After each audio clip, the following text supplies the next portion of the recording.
Olá, está começando mais um programa SP Brasil pela TV Câmara de São Paulo. Aqui você acompanha entrevistas com personalidades da cena política, econômica e cultural do país. A nossa convidada de hoje é a ativista social e referência nacional na luta pela apuração dos crimes da ditadura militar, Amelinha Telles. Tudo bem? Obrigado pela presença. Obrigada pelo convite. Amelinha, esse engajamento em prol dos direitos humanos, da luta contra a ditadura, já é algo que vem da sua família, correto? Eu nasci de uma família de comunistas que defendiam a igualdade, justiça social, né? Meu pai sempre me levou para conhecer essas lutas em prol do povo brasileiro, né? Como ele falava. E então eu sou uma ativista que já nasceu com uma família de ativistas, né? Então eu cresci assim, me engajei tanto nas lutas dos movimentos estudantis. Depois eu fui trabalhar como metalúrgica na companhia siderúrgica Mannesmann, na época tinha esse nome. Também preocupada com a condição da classe trabalhadora. E logo que deu o golpe militar, em 1964, eu tinha 19 anos, meu pai ficou incomunicável por mais de 6 meses, e como se tivesse desaparecido. Custamos a encontrá-lo, e nesse meio tempo, enquanto a gente buscava informações sobre o meu pai, eu e a minha irmã inclusive era menor na época, ela tinha 16 anos, nós fomos levadas para o quartel, detidas, porque os militares queriam saber por que nós buscávamos tanto o nosso pai. Porque, óbvio, você tem um parente desaparecido, e principalmente um pai, um pai provedor. Meu pai trabalhava, era ferroviário, e nós ficamos esse período todo sem salário em casa. Eu já trabalhava, né?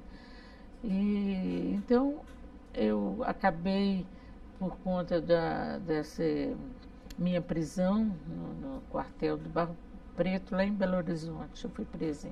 Eu morava lá, né? Você é mineira, né? Eu sou mineira de nascimento e de coração, gosto muito de Minas Gerais. Mas eu posso dizer que eu também sou um pouco paulista, porque eu moro mais tempo da minha vida aqui do que em Minas, né? Mas, então, nós ali, eu acabei sendo demitida da Mannesmann por ser comunista, indiciada pelos militares, que eu fui indiciada. Aí eu acabei entrando na clandestinidade, fiquei no Rio, acabei me envolvendo com a parte da imprensa clandestina. Eu trabalhei muitos anos na imprensa clandestina. E na imprensa, se você é da imprensa, você sabe, né? Do meio de comunicação, você tem muita informação. Muitas vezes você nem pode transmitir essas informações, mas você tem muito mais informação, né? Elas caem, elas vêm para você. E então eu fazia jornais, publicações, né, do Partido Comunista, junto com outros companheiros. É interessante que nessa época eu sempre trabalhava com homens, nunca com mulheres.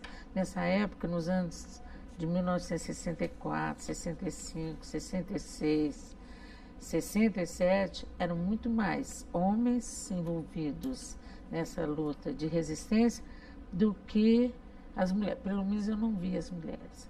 Eu comecei a ver as mulheres depois de 1968, quando houve aquele movimento de jovens, né, que foram às ruas no mundo inteiro buscando liberdade de expressão, de organização, liberdade sexual.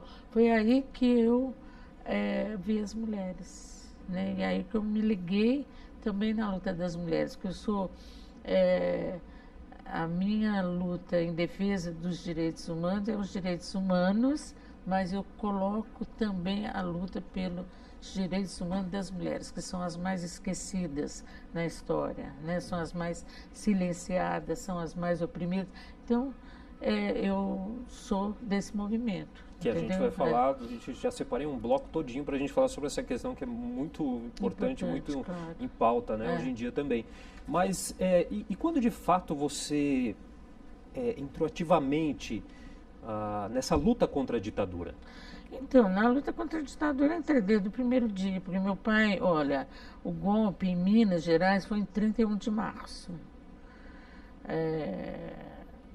A gente até achou graça, porque no resto do Brasil parece que foi 1º de abril, né, que o pessoal se deu conta. Nós, porque os tanques, os equipamentos militares, as tropas do Exército saíram de Minas, foram para o Rio de Janeiro, em 31 de março. Então, meu pai foi preso no dia 9 de abril. Porque ele ficou alguns dias em casa, ele não foi trabalhar, porque ele não sabia o que ia acontecer. Quando foi no dia 9 de abril, eu falei, não, eu tenho que ir lá, eu tenho que dar uma satisfação. Aí eles cataram ele, literalmente, sequestraram, e ele, inclusive, foi bastante torturado. Né? Quando nós o encontramos novamente, que foi no final de 64, ele ficou cego, ele tinha um braço quebrado, né? Então, eu lutei contra a ditadura desde o primeiro momento, né? Porque se eu tinha o meu engajamento voltado para que o Brasil tivesse uma reforma agrária, tivesse terra para todos, para todo mundo trabalhar, né? Eu defendi todas aquelas reformas de base que o João Goulart, que era o presidente eleito e que foi deposto no golpe, defendia que era ter uma educação pública, gratuita e de qualidade para toda a classe trabalhadora, defendia saúde, habitação, emprego, tudo isso. Exato, todas essas questões todas as bandeiras que estão aí na pauta do dia, né? Todas as bandeiras, eu falo assim, eu tenho mais de 50 anos de militância política, porque eu comecei assim, organizadamente, dentro do partido eu tinha 15 anos, hoje eu tenho 72, faz as contas, são mais de meio século com essas pautas, com essas bandeiras, e que hoje elas estão tão atualizadas que eu até me assusto. Como que você... qual é a sensação? É frustrante? Enfim. É triste, né? É triste você ver tanta luta, tantas pessoas morreram, né? Foram mortas, tem tantas... Eu sou de uma luta, para você ter uma ideia, eu militava com homens. Todos aqueles homens com os quais eu militei, todos foram assassinados pela ditadura. Então, quando eu saí da prisão em 1974, eu tinha vontade de me encontrar com pessoas com as quais eu militei e também passaram por lá, né, pelos doicode, pelo aparato repressivo da ditadura, para poder fazer uma avaliação, balanço. Eu nunca fiz esse balanço na minha vida, não tive oportunidade, porque essas pessoas foram assassinadas, são desaparecidas hoje, entendeu? Então, eu tenho eu quero dialogar com o que eu fiz antes, com o que foi antes, até porque tudo isto está acontecendo novamente, tudo isso, toda essa pauta está presente e eu sou comprometida historicamente com essa pauta. Então eu sinto falta, entendeu? É claro que muita gente entra nessa luta, tem muitos jovens, a luta tem o seu lado positivo, né, bonito, que é essa esperança que muita gente tem de mudar, né? Agora, eu já tenho uma vivência tão grande nessas derrotas, né? Porque minha vida, eu perdi muito na minha vida. Eu ganhei muito, mas eu perdi muito também. Eu tenho um balanço assim que eu faço, porque eu ganhei muito carinho das pessoas. Eu, por exemplo, eu te falei, eu sou mineira de nascimento e de coração, mas eu gosto muito de São Paulo, porque São Paulo me acolheu com muito carinho. Eu encontrei pessoas anônimas que eu não saberia dizer o nome. Aliás, tinha gente que... Você acredita que aqui em São Paulo, essa cidade que todo mundo fala é uma selva de pedras, né? Uma coisa, ninguém... Paulista, só trabalha, não pensa em solidariedade, né? Eu encontrei muita solidariedade aqui dentro. Tinha gente que levava até uma sacola de mantimentos, deixava na minha porta e eu não sei quem é.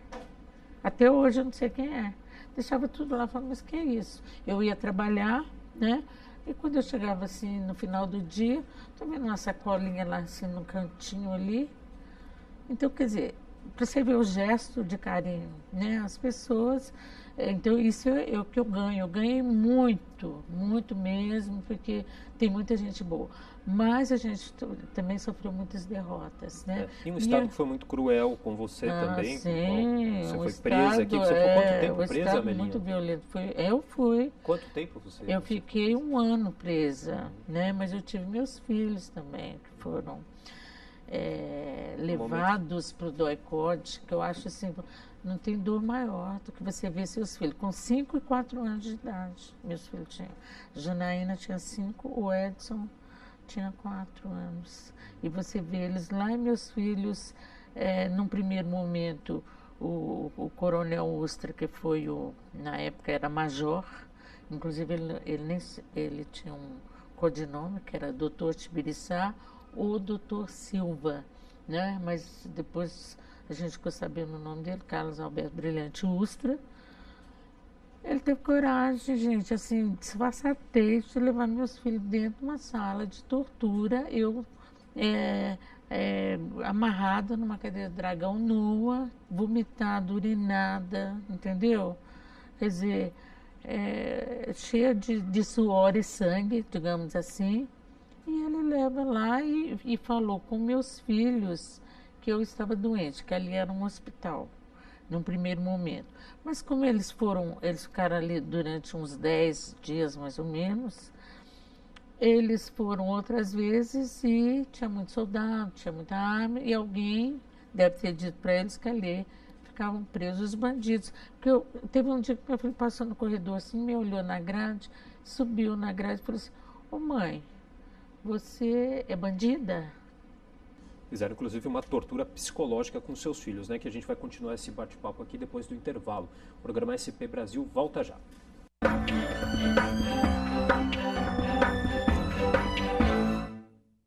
Estamos de volta com o programa SP Brasil pela TV Câmara de São Paulo, que hoje recebe a ativista social, referência nacional na luta pela apuração dos crimes da ditadura militar, Amelinha Teles. A gente falava aqui no primeiro bloco em relação a esse período de tortura do qual você passou, que incluiu seus filhos também, e inclusive seu marido, sua irmã também participaram dessas torturas, né? Meu marido entrou em estado de coma no primeiro dia, assim, nas primeiras horas de tortura, porque ele era diabético, ele era tuberculoso, ele estava tuberculoso, porque nós trabalhávamos na imprensa e na gráfica do partido. A gráfica tinha que ser totalmente fechada, porque era clandestina. E gráfica, você sabe que faz um barulho, né? Então você tinha que vedar tudo para não sair aquele som do barulho da máquina. E ele acabou inspirando assim muita tinta, né? Muito cheiro daquela tinta que naquela época era muito tóxica, né? Muito tóxica. Então ele acabou tendo problemas no pulmão, acabou ficando tuberculoso. Na época ele estava internado no sanatório no Campo de Jordão. Ele veio porque nós fomos presos justamente no final do ano. Então, naquela semana entre o Natal e o Ano Novo, como ele tinha melhorado da tuberculose, não tinha curado, mas tinha melhorado. Então eles deram uma semana para ele voltar para casa. Porque naquele tempo você ficava internado. Hoje você trata. Tuberculose é um outro tratamento. Então, quando ele nós fomos sequestrados na rua, Inclusive eu estava buscando remédio para ele, porque tinha um remédio muito caro e muito difícil de encontrar. Era um tipo de antibiótico que você não pode deixar de tomar nessa semana. E eles não deram, né, esses comprimidos para ele. Liberaram, mas não deram o comprimido. Falei, não, vamos lá comprar o comprimido. Porque ele tinha acabado de chegar. Ele tinha acabado de chegar. E aí nós fomos sequestrados. Ali dentro do ICOD nós fomos, eu sempre falo isso, o primeiro que me torturou, que me espancou, que me bateu, foi o Major Ustra. Quando foi seu primeiro contato com o Coronel Carlos Alberto Brilhante Ustra, que inclusive foi o primeiro militar reconhecido pela justiça como um torturador? Quando foi seu primeiro contato? Ele é o único, né? O único único declarado torturador do período da ditadura militar. Sim. E eu não sei se tem outros aí, não, mas ele é aqui dos agentes de Estado que torturaram e mataram, sequestraram na época da ditadura, ele é o único, por uma ação da família Teles, que é a minha família. Não, quando eles me levaram lá para o DOI-CODE, eles levaram também um outro companheiro que trabalhava com a gente, que era o Carlos Nicolau Daniele, o César, que era meu companheiro, e eles puxaram o César e o Daniele com muitos homens, parecia que tinha uns 80 homens ali naquele pátio do DOI-CODE, se não tivesse mais, era muito homem gritando, chamando a gente de terrorista, fazendo aquele grito. Já é uma tortura, você fica intimidada, você parece que você caiu na mão a ideia é que você caiu na mão de um monte de bandidos, entendeu? Essa sensação. E aí, então, eles me largaram no primeiro momento. E eu vi aquele homem dando ordens e gritando. Ele estava numa escadinha pequena, 2, 3 degraus no máximo. E eu fui lá falar com ele. Falei, o senhor não pode, o senhor é que manda aqui, o senhor não pode fazer isso. Quando eu falei isso, ele deu um safanão assim com as costas da mão, tão forte que eu caí. E ele gritou, pega essa terrorista. E me pegaram, já me empurraram, e já estavam empurrando os outros lá para dentro daquela sala de tortura. Aí já era dentro do prédio, porque isso aconteceu no pátio. Nós começamos a ser torturados no pátio do DOI-CODE, né? E logo eles levaram a gente para a sala, cada um para uma sala, começaram as torturas e meu marido entrou em coma. E nesse mesmo momento, já os seus filhos, a sua Aí irmã eles também foram na minha casa e pegaram minha irmã, grávida de 8 meses, e meus filhos de 4 a 5 anos. E tem uma história interessante também, que a sua irmã contou uma história que era babá, né? Então, a minha irmã, quando chegou, porque a minha irmã era da guerrilha do Araguaia, mas ela não ia falar que era guerrilheira. Eles procuravam a minha irmã guerrilheira. E eu dizia que eu não sabia dela, porque realmente a minha irmã, a gente ficou muitos anos sem se encontrar, porque em 68, quando houve o ato institucional número 5, minha irmã foi perseguida ali diretamente. Então ela foi para o Araguaia, lá para o norte do país, né? Que depois teve aquela guerrilha do Araguaia. E ela foi se juntar com os guerrilheiros.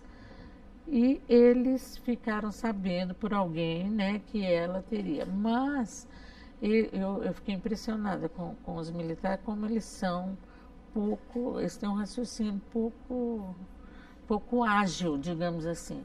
Porque ela tinha sido fichada, fotografada, na época do Congresso de Biúna, aqui, né? Ela era do movimento estudantil e foi presa aqui, junto com todo mundo, né?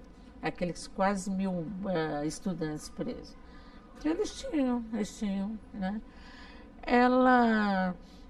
Eles logo ficaram sabendo que eu era irmã dela e queriam que eu desse conta da minha irmã. E eu dizia que eu não sabia. Mas ela tinha voltado, porque ela estava muito doente, e também porque a guerrilha precisava de contatos com a cidade, porque a guerrilha começou, ou foi começada, melhor dizendo, o Exército atacou a guerrilha em 1972, em abril. Então, precisava de ter gente, esse contato cidade e campo foi totalmente cortado pela repressão. E então, alguém da guerrilha tinha que sair e falar com a direção do partido. Por isso que ela me procurou, porque ela precisava fazer isso. Ela até foi muito, nossa, minha irmã essa foi muito corajosa, porque ela atravessou o Rio Araguaia 500 metros. Sem saber que você já estava presa? Não, eu não estava presa. Ela, quando chegou na minha casa, eu não estava presa. Ela vai ser presa na minha casa, entendeu? Mas ela foi para fazer o contato, porque ela ia voltar para a guerrilha, né? Mas eles perguntavam da minha irmã, eu dizia que eu não sabia. E ela, logo que ela é presa, ela fala assim, que era babá, ela não fala que é minha irmã, porque ela imaginou, eles devem estar procurando a irmã, que sou eu, né? Então ela fala que é babá e fala um nome falso. Ela tinha uma carteira de trabalho que eu nem sabia. Ela falou alto para eu ouvir. Quando ela me viu, ela foi muito esperta. E eu falei, e eu confirmei, falei, não, é assim. Por que você não falou antes? Eu falei, porque eu não ia falar, que minha babá, eu ia entregar a babá dos meus filhos, então. Aí, então, quando eles descobriram, nós duas... Isso durou o quê? Quanto uns tempo? 10 dias, uns 10 dias. Mas foi a salvação dela, porque senão ela ia ser morta ali na hora, né? Que aí todo mundo viu que tinha uma mulher grávida dentro do DOI-CODE. Inclusive um advogado que estava preso, porque o irmão dele tinha sido preso, ele foi defender o irmão e acabou sendo preso também. E ele é que denuncia para a Anistia Internacional, porque ele sai de lá e denuncia, né? Ele fez esse gesto. Eu nunca pude agradecer esse advogado, porque nunca mais eu vi. Eu sei que eu acho que era Faide, ou uma coisa assim. Onde ele estiver, eu quero... A nossa família sempre agradece a ele por esse gesto que ele fez, certo? Que ele salvou vidas. Salvou a vida da minha irmã, talvez a vida de nossa, a vida do meu sobrinho que nasceu depois. Não tem nenhuma informação em relação a esse advogado? Não tem. Alguém falou comigo que ele chamava Faide Munir, Faide Munir, não sei, um nome assim, um nome árabe, né, parece. Sim. Então, quando o comandante do Segundo Exército, na época existiu o Segundo Exército, né, a administração do Exército, aqui, a região sudeste era o Segundo Exército. Ele era Humberto Souza Melo. Ele foi torturar a gente pessoalmente, eu e minha irmã. E ele ainda torturava os outros também, os torturadores. Eu vi torturador sendo torturado por ele, porque ele gritava e dizia assim, como é que vocês acreditam que comunista tem babá, comunista tem empregado? Ele gritava desse jeito. Eu me lembro ele gritando com os outros. Quer dizer, os torturadores foram punidos aí pela inocência. Ele ainda falava assim, vocês não veem que uma é a cara da outra, até a voz, uma tem a voz da outra, vocês não percebem? E aí ele batia em todo mundo, com aquele bastão de mando, né? Ele batia em todo mundo. Bom, Amelinha, você integra a Comissão de Familiares de Mortos e Desaparecidos Políticos, né? Tem uma estimativa de quantas pessoas ainda estão desaparecidas daquela época? Assim, nós trabalhamos a vida inteira, que eu digo assim, durante toda a ditadura, com 436 nomes de pessoas mortas e desaparecidas políticos. O desaparecido é aquele que nunca foi encontrado o corpo, né, nunca foi sepultado pelos familiares. Os militares podem ter jogado, sepultado em algum lugar, mas a gente até, às vezes, tem documentos que indicam que foram sepultados em alguns cemitérios aqui de São Paulo, que aqui a maioria é daqui ou é de... Os 3 pontos onde tem mais desaparecidos políticos é lá no Araguaia, que lá todos que ficaram lá são desaparecidos políticos, aqui em São Paulo e Rio de Janeiro. São esses, né? Tem outros espaços do país também, né? Agora, recentemente, eles estão fazendo a exumação e fizeram do João Leonardo, que é um desaparecido na Bahia, né? Então eles foram na Bahia para buscar os restos mortais de João Leonardo, que foi um militante político aqui até atuou aqui em São Paulo, fez direito, era advogado e formado aqui na Faculdade de Direito da USP, aqui do lado de São Francisco. Mas ele entrou na guerrilha, né? E aí acabou sendo morto lá na Bahia. E é desaparecido de lá. Mas a maioria é nesses 3 pontos que eu falei. Hoje a gente calcula, assim, nós buscamos os desaparecidos a vida inteira nos 6 meses. Agora, nós entendemos, assim, que pelo menos 250 são desaparecidos. Assim, nós nunca conseguimos o corpo desses 436 que eu estou falando. Agora, tem muitos mais mortos pela ditadura do que o nosso dossiê. Nós carregamos essa história, né? Nós somos, assim, depositárias dessa memória de 436. Mas se for você ver o relatório da Comissão Nacional da Verdade, que infelizmente parece que está sendo que foi engavetado, mas que é um documento de Estado e que devia ser implementado, ali 8.300 indígenas foram mortos no sudeste do Pará. Eu vou guardar um pouquinho esse tema das comissões da verdade para a gente falar no nosso próximo bloco. O programa SP Brasil vai para o rápido intervalo e volta já.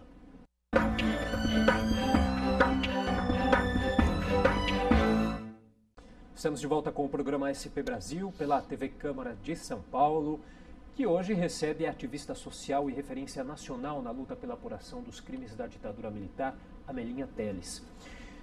Bem, Amelinha, vamos falar um pouquinho então que importância que tem essas comissões da verdade. As comissões da verdade, inclusive a Comissão Nacional da Verdade, na verdade foi uma luta dos familiares de desaparecidos políticos, né? É bom lembrar que o Brasil foi condenado na Corte Interamericana de Direitos Humanos da Organização dos Estados Americanos, a OEA, foi condenado por ser negligente em relação aos desaparecidos políticos, por não ter envidado esforços no sentido de localizar os restos mortais, mas também apurar as circunstâncias do sequestro, das torturas, do assassinato e do ocultamento do cadáver. E responsabilizar criminalmente os agentes que estiveram à frente desse crime. É um crime de lesa humanidade, né? São graves violações de direitos humanos, são crimes imprescritíveis. Pode a gente morrer, todo mundo morrer aqui, os atores atuais, que esse crime permanece. E o Estado tem por obrigação, uma vez que o Brasil assinou e ratificou tratados internacionais de direitos humanos, o Brasil tem essa dívida não só para com a história brasileira, a sociedade brasileira, mas com uma comunidade internacional. O Brasil tem que cumprir, tem que localizar, ou então dizer, não consigo localizar, mas inclusive a sentença exige que o Estado brasileiro, que o Estado brasileiro tem que ser representado pelos seus governantes, porque o Estado é um ente abstrato, mas que os governantes, sejam quais forem, são obrigados a pedirem desculpas à sociedade brasileira por tais crimes. Porque se não apuram esses crimes, o que acontece? A sociedade repete. Ela repete, ela vai reincidindo nesse comportamento criminoso, vai generalizando e a sociedade fica insuportavelmente violenta. Quer dizer, não é um problema só para com o passado, mas é para com o presente.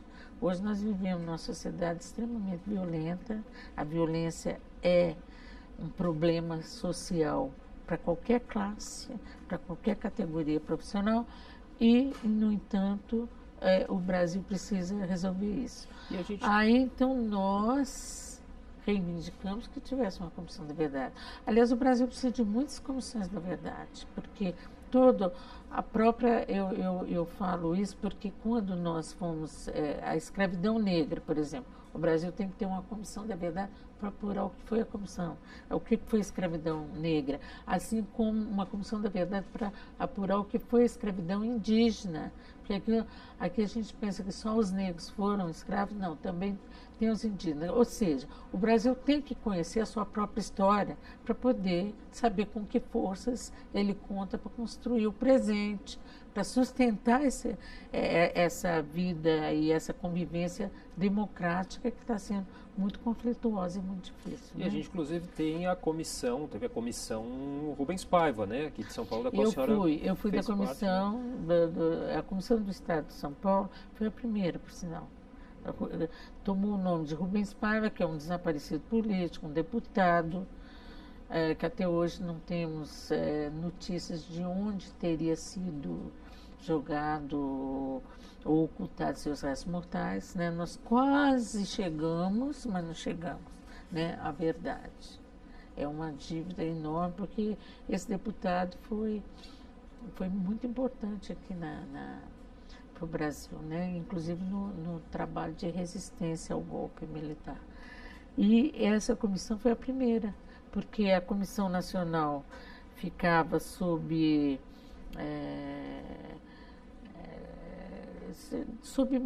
morosidade para a implantação, essa que é a verdade. Aqui em São Paulo empurrou, digamos assim, a Nacional, para acontecer a Nacional.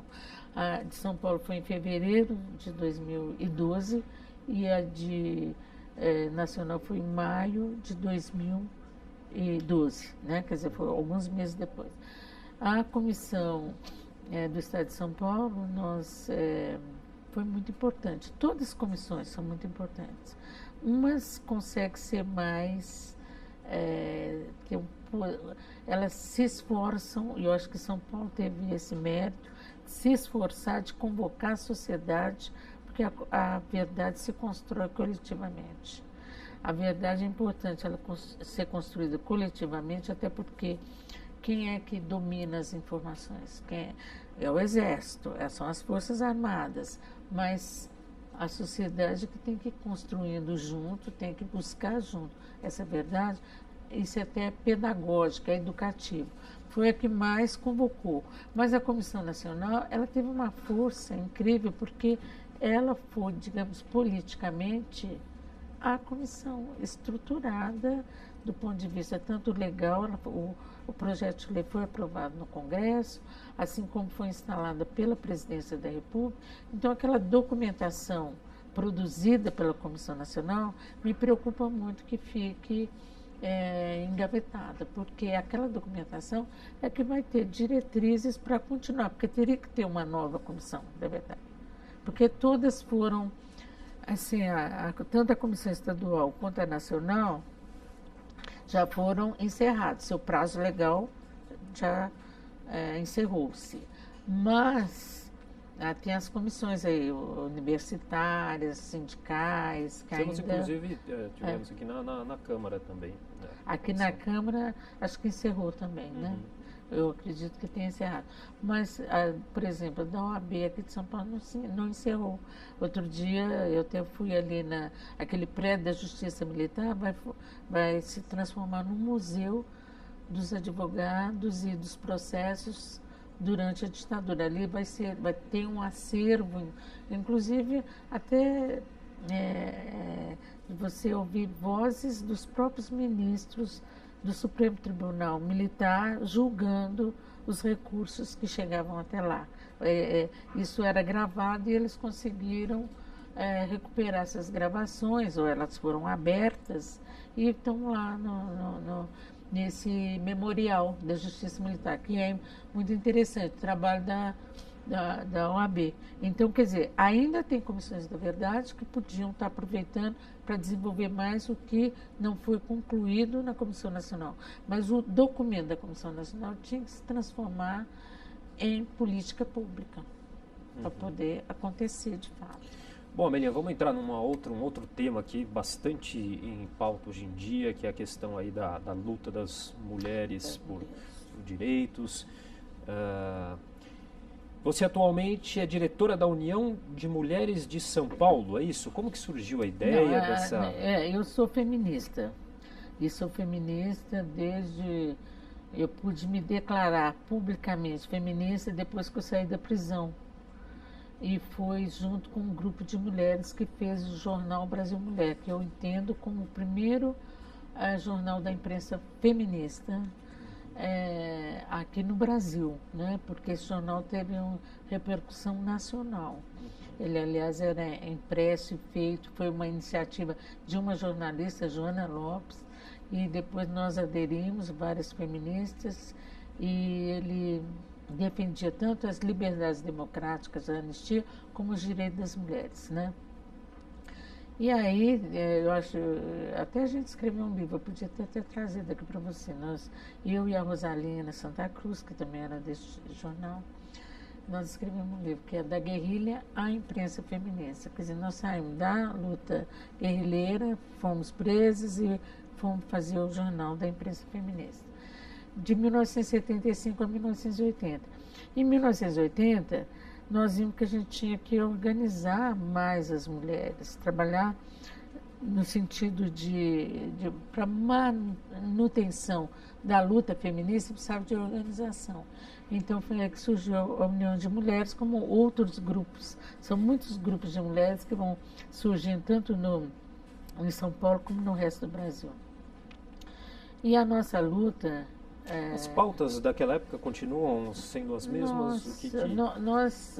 Nós levantamos a questão da violência sexual das presas políticas. Acho que nós fomos o primeiro jornal a levantar isso, né? Num jornal... até tem a capa nesse livro, a gente colocou a capa de 1979. Setembro de 1979, nós estávamos denunciando a violência sexual das prisioneiras políticas. A Comissão da Verdade não aprofundou as questões feministas durante a ditadura, como é que as mulheres foram tratadas, mas tem lá um capítulo de verdade e gênero. E quando nós levantamos a questão da violência contra as mulheres, naquele período, a própria esquerda foi contra. A própria esquerda achava um absurdo a gente levantar e denunciar e mostrar fatos em que o próprio trabalhador batia na mulher trabalhadora. Né?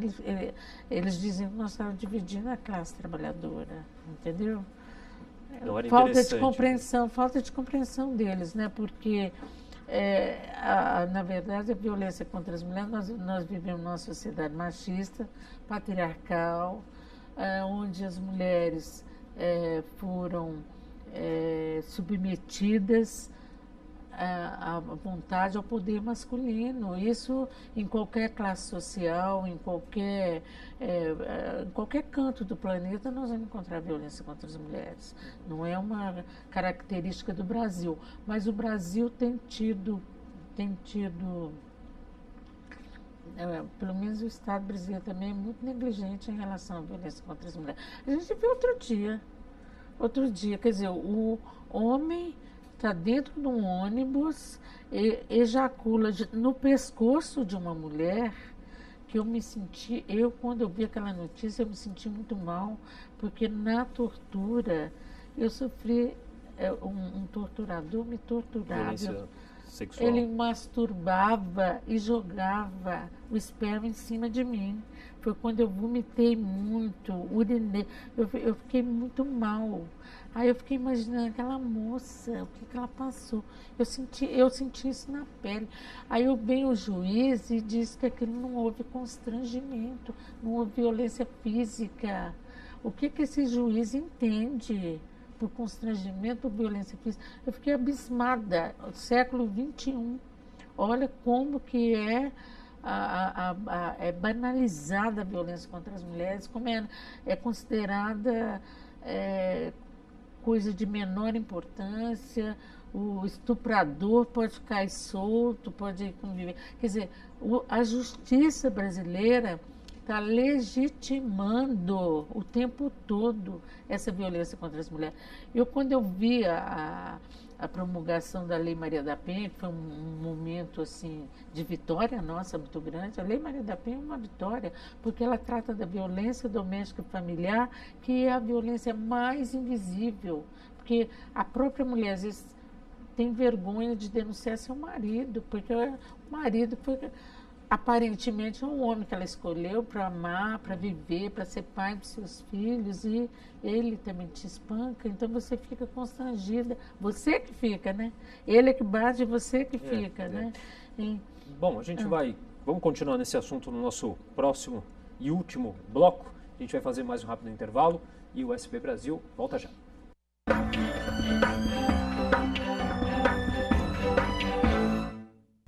Estamos de volta com o programa SP Brasil pela TV Câmara de São Paulo, que hoje recebe a ativista social e referência nacional na luta pela apuração dos crimes da ditadura militar, Amelinha Teles.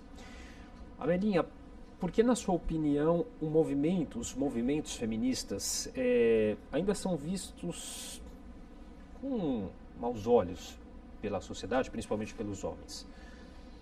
Porque a sociedade é muito machista, né? Nós vivemos assim num clima de misoginia, ou seja, existe uma ideologia de ódio às mulheres, né? Esses crimes cometidos contra as mulheres, na verdade, são crimes de ódio, né? Você pega e o Brasil é extremamente violento com as mulheres, né? A cada 11 minutos uma mulher é estuprada aqui no Brasil, segundo as pesquisas mais atualizadas. Se calcula que tenha por ano mais de 480 mil estupros, né? Porque são denunciados 50 mil. Quer dizer, as mulheres não denunciam. E por que não denunciam? Porque vão ser revitimizadas no próprio poder judiciário, no próprio poder policial e judiciário, que muitas vezes vão culpabilizar as mulheres por terem sido estupradas, por terem sido violentadas, por terem sido submetidas à violência, né? Então, quer dizer, o Brasil é um país extremamente machista, misógino, patriarcal. Nós estamos com quem que são os, digamos assim, os poderosos aqui nesse Brasil? São brancos, ricos, homens. Entendeu? Esses que são os que falam, os que têm voz. Você vê o tempo todo. Então as mulheres estão silenciadas, são pouquíssimas. E continuam sendo subrepresentadas, inclusive, na política. São subrepresentadas, são enaltecidas pelo próprio poder como belas, recatadas e do lar. Isso é um atraso, gente. Nós mulheres são pessoas que estamos aí na luta, sobrevivendo às nossas custas, né? A nossa autonomia que nós buscamos o tempo todo, se firmar mesmo como mulheres, como cidadãs, como pessoas com direitos, e que temos e que somos protagonistas da nossa própria vida. Isso é que devia ser exaltado. Não, mas é exaltado justamente a submissão, porque bela e recatada e do lar, o que é isso?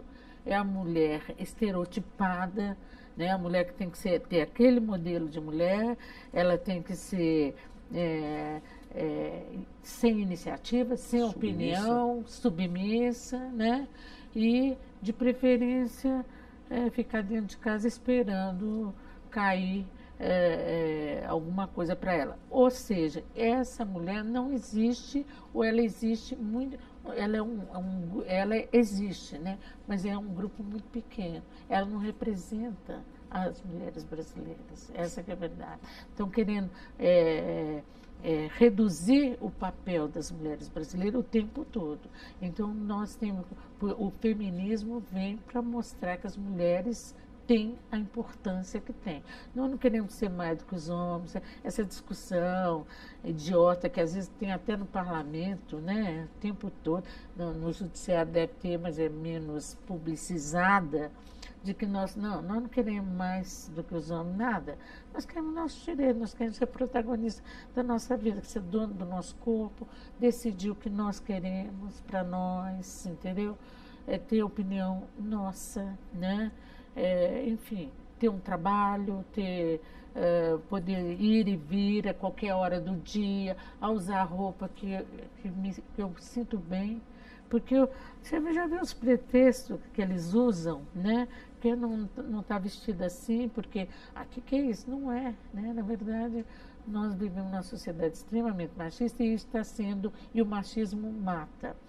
Nós estamos vendo o seguinte, o feminicídio aqui no Brasil, ele ocupa o 5º lugar no ranking de 84 países, né? Quer dizer, a cada hora e meia uma mulher é assassinada por ser mulher, que ela chama violência de gênero, né? As mulheres, todo dia se matam mulheres transexuais, né? Porque são trans, né? Porque são travestis, então, porque são gays, quer dizer, o Brasil é um país que tem uma aparência de liberdade, que as sexualidades podem se manifestar só na aparência, porque, na verdade, existe um preconceito, e pior que um preconceito, existem ações homofóbicas, lesbofóbicas, ações misóginas o tempo todo, né? E você acha, na sua opinião, o fato de ser mulher também pesou na questão do impeachment da ex-presidente Dilma?